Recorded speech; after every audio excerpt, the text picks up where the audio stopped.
Hey, have you seen what Hamilton's pro soccer team has been up to? Sure, we love Forge FC. The game day experience at Tim Hortons Field is big time. We love it too. Are you guys going to see them play Toronto FC? Forge is playing Toronto FC, but that's an MLS team. What's that about? It's the semifinals of the Canadian Championship. Hamilton versus Toronto. I love it anytime we put Hogtown in its place. It's all going down July 10th at Tim Hortons Field. Count us in. How do you get tickets? Same as any Forge match. Go to forgefc.ca/tickets or call 905-527-FORGE. This is Forge Daily with Mackenzie Barwell on the Forge Audio Network. What's up, Forge fans? Welcome to this episode of Forge Daily. I'm your host, Mackenzie Barwell, coming to you June 19th, 2024. As of yesterday, Forge FC back at training as they prepare for Week 11 of the CPL season and their upcoming matchup against Valour on Sunday. So we'll get to that game, plus an update on the CPL standings, as well as Gatorade Team of the Week. And then I'll share my conversations with Benni Badibanga, Garven Metusala, and Kwasi Poku. So it's going to be a good one. Let's get right into the episode. Okay, let's talk CPL standings first, because Adam Jenkins rightfully described them as a logjam. I'll work from top to bottom here to provide context on where Forge currently sit. At the top of the table still are Atletico Ottawa. They've got 21 points now. You may be thinking that is the same number I provided last week, and that's because they conceded their first loss of the season to the Nine Stripes. It would be York United to steal the 3 points away from them in a highly contested 2-1 win this past weekend. Just below Ottawa, with 5 points less, are Pacific FC. They come off a win against Valour.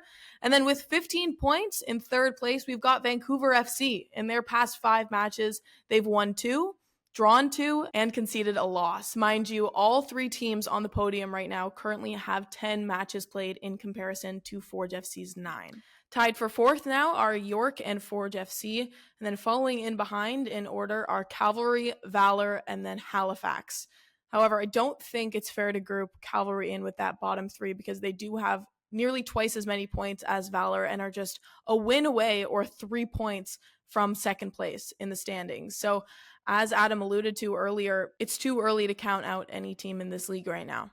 Moving on now to the Gatorade Team of the Week. Forge FC's Benni Badibanga was placed in that central striker role in the number 10 spot. He, of course, scored the opening goal for Forge FC on Saturday against Halifax, making that diving header, but he was just a threat throughout the entire game. He made 8 attempted dribbles, won 3 fouls, and completed 35 of 38 passes. He was actually positioned in between Halifax's Massimo Ferrin and Clément Bahia, so as predicted, a lot of talented attacking players in this game on Saturday. I had a chance to talk to Benni after practice, and I asked him a couple questions, but the first one was, what gave him the confidence to score in the manner that he did? First, I try to be as confident as I can, and then after it comes from repetition, you know. When you train and when you talk about it, like my father always told me that if you don't know where to go in the box, go in the penalty spot. And then you run in front of the first defender you have, and that's what's happened, so... Okay. Wow, that's the best advice from a dad I've ever heard. Yeah. My father knows football. Like after every game, he tell me, you didn't did that good, you did that, you did... Every choice I make in my life, he's involved in it, yeah. So yeah. Even a shot, I'm like, oh, he said, maybe you should have taken less touches, more touches. You stop too much the ball. You play too much backwards. Will he call you after a game and tell you that? Yeah. Even my mother. Yeah. Yeah.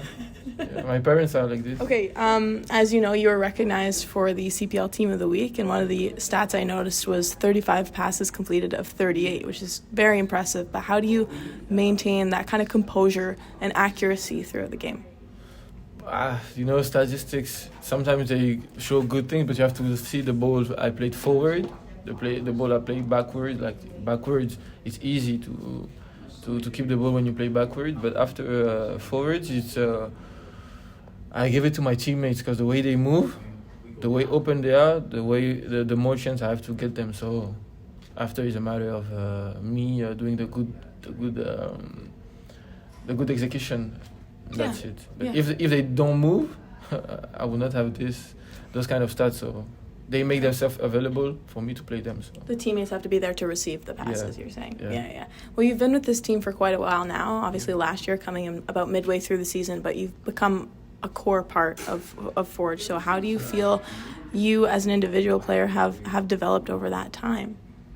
As an individual player, I take the responsibility they give me, and I take what I have to take as a responsibility. But for the moment, we are not in a bad shape, but we could do more. Mm-hmm. And we make sure with the coaches, with the staff, with the team that we push, we all push on the same way to to get the 3 points out of the maximum games we can.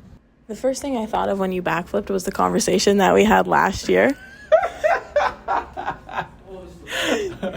Correct me if I'm wrong, but you said that you learned it from your brother, right? Yeah. And it wasn't a matter of him teaching you just watched him? Yeah. Like, even when I scored, I didn't know that I was going to do that. The way I run when I score... You're almost like skipping, and then it's like... Yeah, I feel like I do it, so no.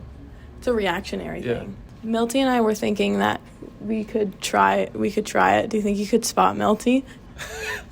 I don't want to get involved or any of those kind of things. Because after, I end up in jail killing someone. Look at the guy. Come on. No. He's athletic. Okay, so Benny not completely comfortable yet spotting Milty and I, but maybe he'll warm up to the idea. I also had a chance to talk to Forge defender Garven Metusala. He shared how he felt the Forge defensive unit performed against a winless Halifax and how he's able to move on and clean up from unforced errors. So I think it was pretty good at the beginning, the first half. Even overall, I don't think it was bad because they didn't get a lot of chances. They got 2 big chances, and I feel like they kind of came out from our mistakes. And I think mentally we're still good. Defensively, all the defensive unit is like we know what we got to do to improve, and it was just we got to stay focused in like 90 minutes, because now I feel like sometimes it takes 5 minutes where sometimes our head is off the game. And like that game we scored a goal, I think maybe we took it easy for the next 5 minutes and they scored right away. Mm-hmm. And then back to back 2 mistakes from us. But I feel like we're mentally okay with that. Yeah. Mm-hmm. So yeah, even after mistakes, usually back in the days when I was younger, especially when I was at the academy, I had problems like anger issues.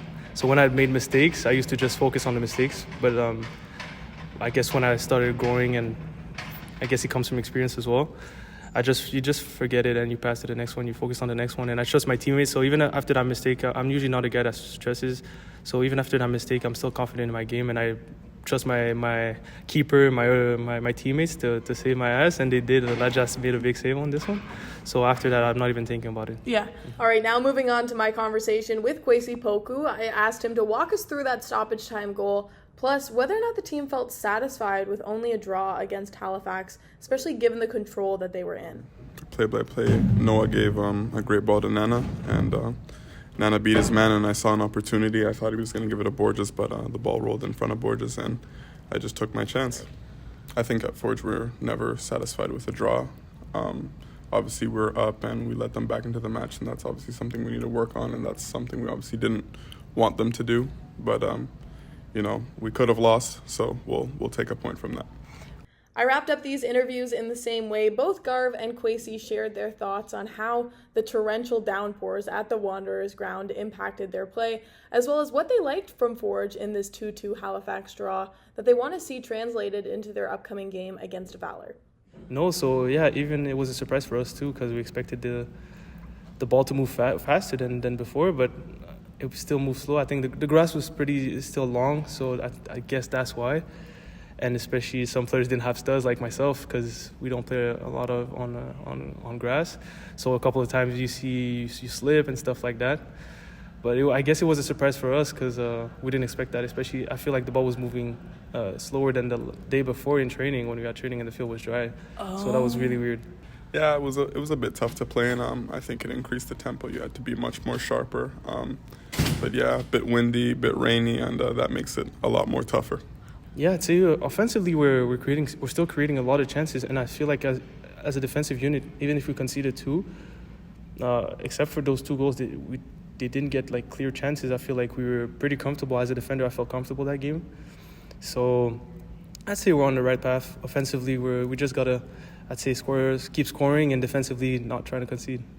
Yeah, I think just when we score, not letting up, playing the game as if it's 0-0 at all times. I mean, when we conceded, we kind of let them back into the game, and I think that's more of a mentality thing rather than a quality thing, and that's something we don't want to do in the future. Play the game like it's 0-0. Well, hopefully that's what we see this weekend against Valour. I'll talk more in depth about that matchup on Friday, but as some of you may know, this upcoming game at home is actually the Forging the Future themed game. So Forge are offering plenty of interactive roles for kids under the age of 14, including a social media coordinator, a PA announcer, referee, an in-game host with me, which I'm very excited for. It was a ton of fun last year, so we expect nothing short this weekend. There's actually a special family bundle right now being offered by the ticketing team, and that is 4 tickets plus drinks and food, all for $130. So feel free to take advantage of that or customize your own by talking to your ticketing representative.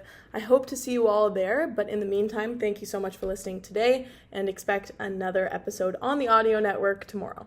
This has been Forge Daily with Mackenzie Barwell. If you like what you heard, please like, follow, subscribe, comment, and share.